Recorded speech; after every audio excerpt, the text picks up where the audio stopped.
When you think of New Mexico, scuba diving usually isn't the first thing that comes to mind. However, in the midst of beautiful deserts, there are a couple of dive locations that are worth checking out. Vámonos. Hey, I'm Sarah, this is Abby, and welcome to Azul Unlimited. If you're new here, I'm a scuba instructor, and I moved into my van in 2021 after losing my dive shop in Indonesia due to shutdowns. I've been on the road diving around the US, Canada, and Mexico for the last 2 years, teaching on YouTube along the way. All right, let's get into the video. Remember a handful of videos ago, I said that I needed to go to the mechanic? Well, she's not starting today. I know it's either the battery or the starter, so I'm gonna figure out what's going on and get this thing fixed. And I'm gonna do it myself. I don't remember. What did I end up using? I used this thing, didn't I? Oh, gross. Okay, we got it. Woo! So, Abby. she helping? She helping. Good job, Abby. You're my good girl. And now, this is going on here. Spectator mode. Thanks, Tamara, for everything. You rock. No, it's good. I'm learning stuff. This new guy in here. Ooh. Now we just need to attach this little connector. Let's see if I fixed it. Heya! That sounds pretty good!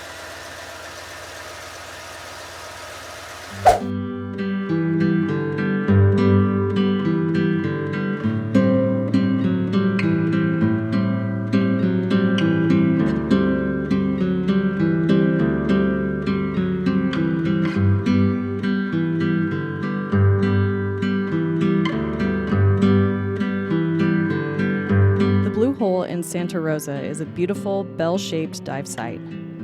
It's spring-fed, so the water provides a chilly dive at around 61 degrees Fahrenheit with gorgeous visibility, and the maximum depth is 81 feet.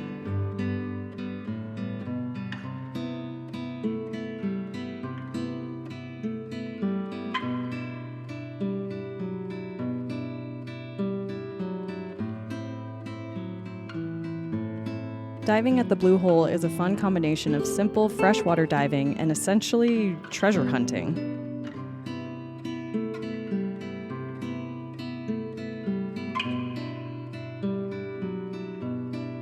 There are some cool rock formations, but the fun part is seeing what other divers have set up for you to discover.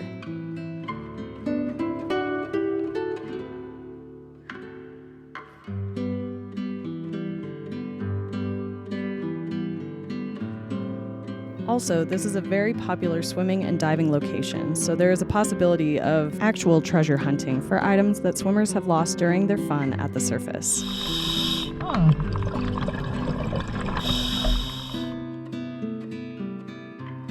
There's also a cave at the bottom, which, even though there is a grate blocking off entry, you can check out the cave system entrance. This little view just solidifies my desire to head back to the Yucatan for some cenote diving.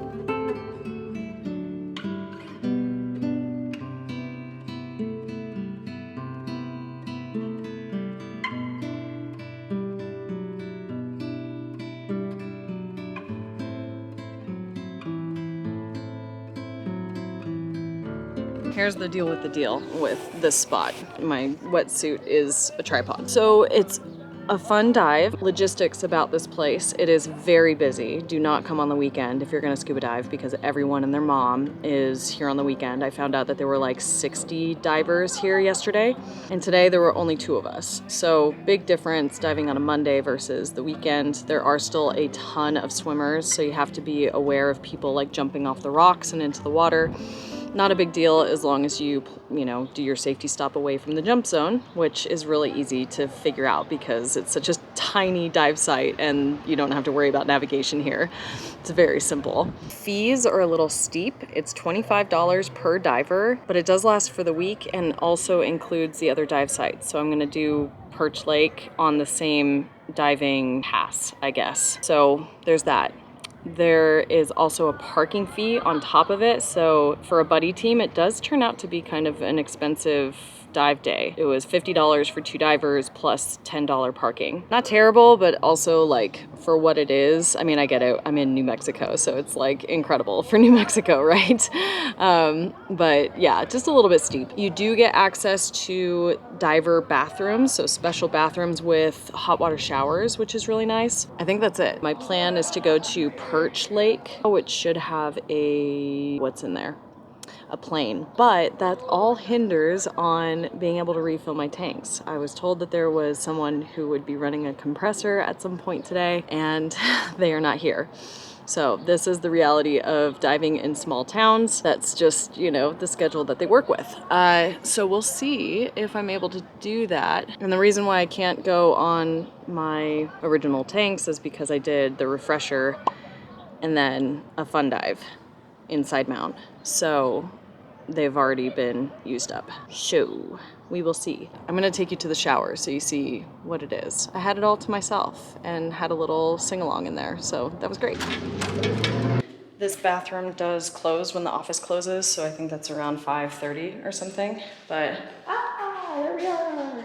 Toilets and hot water showers. It took ages to heat up, but it is actually a hot water shower, so that's pretty sweet. And an accessible one. We love that. For being in the middle of the desert, it's a great place to hang out for the day and get a nice scuba dive in. And if you're a beginner, it's great for practicing. Really accessible, easy to stick around with the open water certification level, so 60 feet. I would say it's a lot better than some of the places I've taught open water courses in. Can't really complain, but for fun diving, I think one dive is good for me. Plus, who doesn't love a nice area where you can actually dry out your gear in the shade? I mean, that's fantastic. Little compressor set up. My compressor's outside, Okay. so I'm just filling up with the cascades. Nice. And Wow.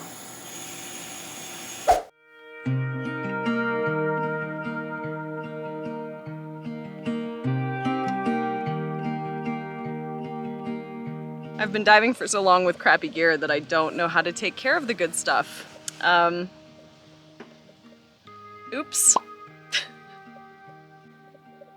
I can confirm that the OMS slipstream, oh dear, there they go, from DUI, are very tough. I think they'll survive with me. Ariel weighs quite a lot, so I'm impressed, to be honest. I kind of hope that the tread marks don't go away. Visibility looks meh. I think probably 7 feet. I'm gonna go in and try to find the plane here at Perch Lake.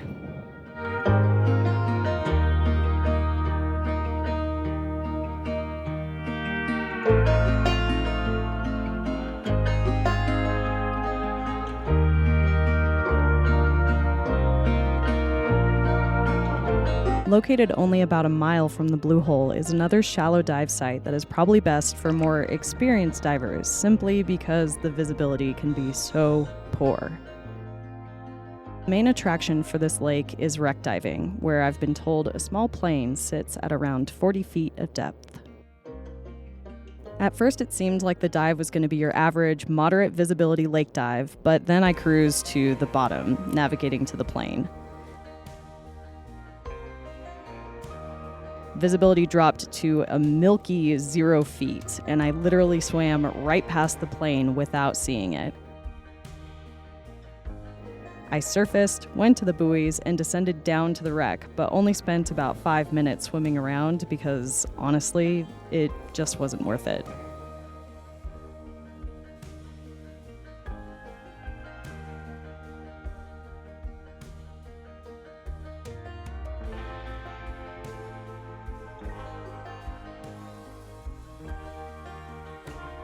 I had plans to dive more in New Mexico, but the heat wave was hitting and it just wasn't safe for me and Abby to stay any longer.